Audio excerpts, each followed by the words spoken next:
Hello and welcome to Twist List. Today we are looking at Top 10 Evil People from Ancient Times. History is replete with tales of evil people performing evil acts.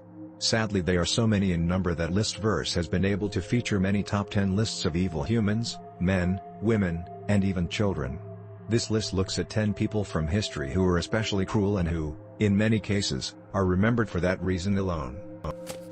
The number 11 spot on the list is occupied by Empress Wu. Wu Zetian was Empress of China from October 690 to February 705. She is the only woman in Chinese history to rule in her own right. She was a ruthless, cruel, sadistic and sexually depraved murderess who drove her people into chaos. She ordered tortures, executions and forced suicides on a daily basis. She had all of her rivals exiled or executed, including the ex-Empress Wang.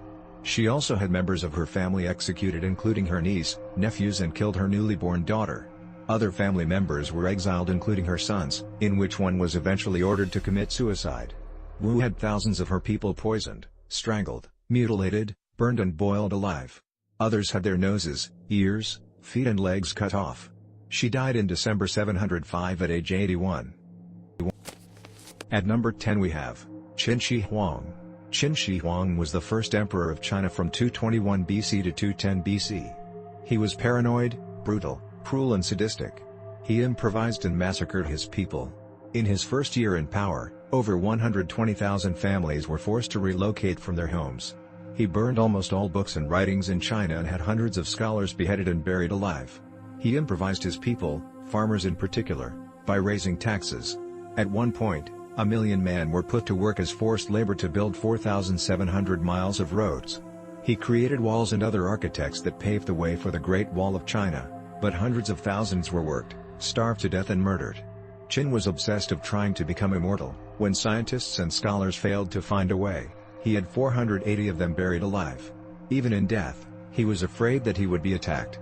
He ordered a 3-mile-wide mausoleum to be built that required 700,000 people. Most of them were killed in the process. It is possible that he killed over 1 million people. Qin died in September 210 BC. The 9th spot on the list is occupied by Godfrey of Bouillon. Godfrey of Bouillon was a Frankish knight who was the leader of the First Crusade, a military expedition by Western Christianity to regain the Holy Lands in which tens of thousands of people were killed. He was determined to avenge the blood of Jesus on the Jewish people. In 1099, he and his army arrived at Jerusalem. They charged into the city and killed anyone that didn't leave the city. They destroyed holy sites. Soldiers, citizens, Jews and Muslims alike were killed. Victims were either burned or had their stomachs sliced open. The surviving Jews fled to a synagogue, which Godfrey burned down. He ordered his men to hunt down and kill all of the survivors that left the city. It is believed that no one survived. Piles of hands, feet and heads were scattered throughout the city. Godfrey is said to have stripped to his undergarments and walked barefoot through piles of blood that reached up to his ankles. It is possible that 70,000 Muslims alone were killed there. He died from plague in July 1100, his goal was complete. Number 8 on our list is Herod the Great. Herod was king of Judah from 37 BC to 4 BC. He was a heartless, paranoid and bloodthirsty man who committed unimaginable atrocities. He is best known for wanting to kill Jesus and for committing the massacre of the innocents. According to the Bible, Herod ordered every boy at the age 2 or younger to be killed in Bethlehem. There are estimates that 10,000 to 150,000 boys were murdered, but Bethlehem was only a village, so historians think only a few dozen boys were killed, but Herod would have done it, regardless of the number of boys there were.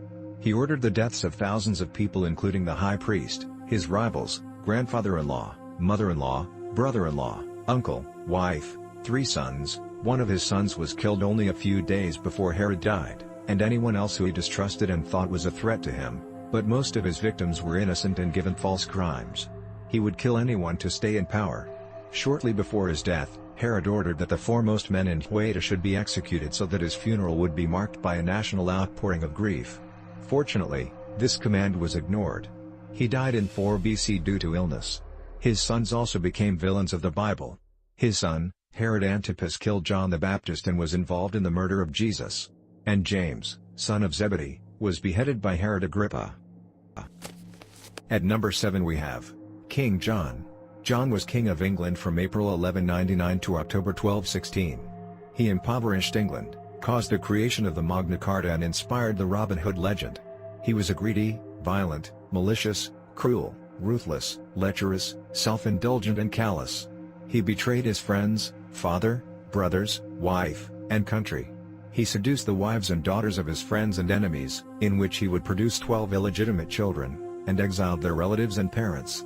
He imprisoned and killed anyone who threatened or rivaled him, including his nephew, Arthur.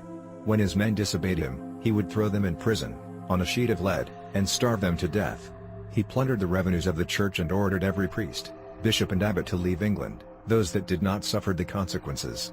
He declared wars against France and the barons, in which tens of thousands may have died in. John often killed or exiled relatives of his enemies. He tortured, hanged, beheaded, stabbed, blinded and starved thousands to death. He waged a campaign on every Jew in England, to take all their money, imprison and torture them. John tried to steal as much money as possible from his people.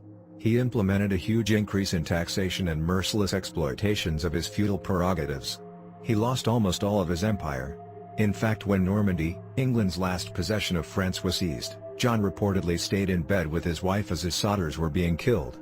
Some taxes were raised up to 300%. These taxes ruined the lives of tens of thousands of people. After he signed the Magna Carta, John shamelessly fought back against his enemies, but if he lost the fight, the Kingdom of England would have fallen into the French hands. However, John died before he could start a full-scale war in October 1216 from eating too many peaches and drinking too much ale.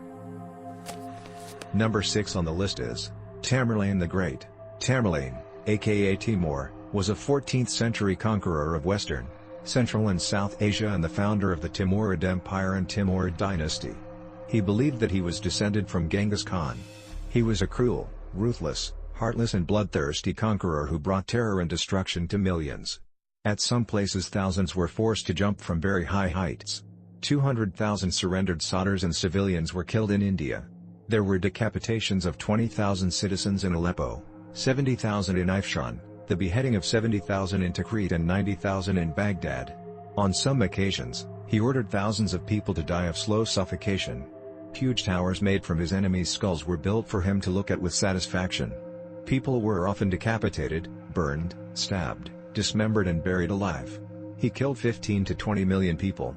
Tamerlan died on February 1405 from natural causes. The fifth spot on the list is occupied by Nero. Nero was Rome's fifth emperor from AD 54 to AD 68. He brought the Roman Empire to ruin. He burned entire cities. He murdered thousands of people including his aunt, stepsister, ex-wife, mother, wife and stepbrother. He systematically murdered every member in his family. Some were killed in searing hot baths. He poisoned, beheaded, stabbed, burned, boiled, crucified and impaled people. He often raped women and cut off the veins and private parts of both men and women. He is said to have fiddled while Rome was burning.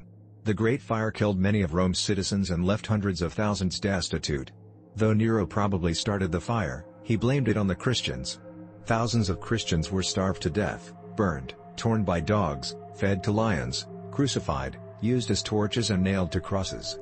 He was so bad that many of the Christians thought he was the Antichrist. He even tortured and killed the Apostle Paul and the disciple Peter.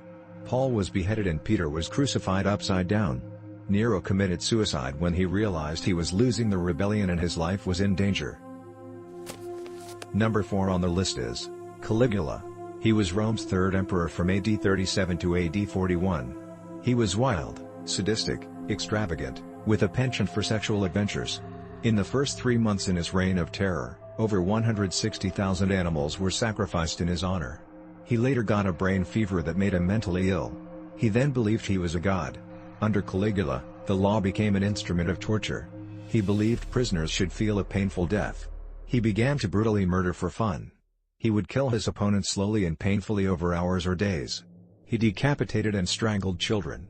People were beaten with heavy chains. He forced families to attend their children's execution. Many people had their tongues cut off. He fed prisoners to lions, panthers and bears and often killed gladiators. One gladiator alone was beaten up for 2 days full days. He sometimes ordered people to be killed by elephants. His cruelty caused people to commit suicide. He demanded sex with a lot of women including his 3 sisters. He would force husbands to give up their wives. He exiled his sisters and had his brother-in-law put to death. He caused many to die of starvation. Sawing people was one of his favorite things to do, which filleted the spine and spinal cord from crotch down to the chest. He liked to chew up the testicles of victims. He killed some of his most important friends and his father-in-law. One time Caligula said, "I wish Rome had but one neck, so that I could cut off all their heads with one blow." In AD 41, Caligula was killed by Cassius Chaerea, a man whom Caligula had mocked at court for his effeminacy. At the third place we have Attila the Hun. Attila ruled the Huns from 434 to 453. He was the leader of the Hunnic Empire, which stretched from the Ural River to Germany and from the Baltic Sea to the Danube River. He was a bloodthirsty, cruel and ruthless barbarian that was a lover of battle. He wanted to destroy the Roman Empire and everyone in his way. If you were a citizen in Rome and begged for mercy, he would kill you. He was as great a menace to the Teutonic tribes people as he was to the Romans. He was so destructive that people believed he was a punishment from heaven. His nickname was Attila, the Scourge of God. Attila and the other Huns thought that other people's lives were meaningless. He would torture and destroy his enemies, his own people and entire population of cities. He rampaged Roman cities and may have killed up to hundreds of thousands. People were sometimes torn limb by limb. One time Attila found Saint Ursula, the perpetual virgin, and wanted to marry her. She refused, which made Attila angry and had her killed along with 11,000 of her companions. It is said that he might have drunk a woman's blood. He ate 2 of his sons and killed his brother. Attila coughed up blood and died in 453. At the second spot is Genghis Khan. He was Khan of the Mongolian Empire from 1206 to 1227. In that time he conquered most of China and all the land through the Caspian Sea. He was ruthless, vengeful, cruel, and bloodthirsty. He and his army destroyed countless numbers of cities, soldiers, civilians and children. People were killed by having molten metal and silver poured into their eyes and ears. In one massacre alone, 700,000 people were killed. At another place, the poor were decapitated and the rich were tortured to find out where their treasure was. Women were sometimes raped in front of their families. Hundreds of thousands had their lives ruined. It is said that if his army of men had no water, they would cut a horse's vein and drink its blood. He would use people as human shields. Hundreds of thousands became slaves. He would order you to be killed immediately if you were an enemy, if you betrayed him or if you were disloyal to him. Genghis and his army killed 20 to 60 million people. He killed 3/4 of the population of the Iranian plateau, which was 10 to 15 million. He also killed his brother at age 13 just because his brother had stolen a fish from him. Genghis Khan once said, "The greatest happiness is to scatter your enemy, to drive him before you, to see his cities reduced to ashes, to see those who love him shrouded in tears, and to gather into your bosom his wives and daughters." Genghis Khan died of natural causes in 1227. And finally, at number 1, Basal the Bulgar Slayer. Basal II was emperor of the Byzantine Empire from 976 to 1025. He has been described as hero monster because he was a powerful and successful ruler, but also one of the most cruel, ruthless and merciless rulers in history. He ruined the lives of all of those who challenged his rule. This included rebels, Arabs and political rivals, both real and imagined. They would be forced to pay higher taxes, confiscating their lands, imprisoned for life, exiled, tortured, or executed. He started many wars, particularly the one with the Bulgarians that lasted for 30 years. Throughout the war, Basal would normally slaughter all of his enemies and prisoners. Basal won the war in the Battle of Clyton, in which he killed 15,000 Bulgarian soldiers and took another 15,000 as prisoners. As punishment, Basal had all of them blinded, using red-hot pokers and daggers. He left every 100th man with one eye so they could lead the rest back home. Thousands of them might have died during the journey, and the Bulgarian leader is reported to have died of a stroke upon seeing them. Undaunted by his cruelty, Basal used the same tactic 2 years later in Macedonia, blinding every Bulgarian his army captured, including women and children, and this time he left no one sighted. Tens of thousands of soldiers and civilians were killed by Basal. He died in December 1025. Thanks for watching. If you enjoyed this video and would like to see more, then please hit the subscribe button.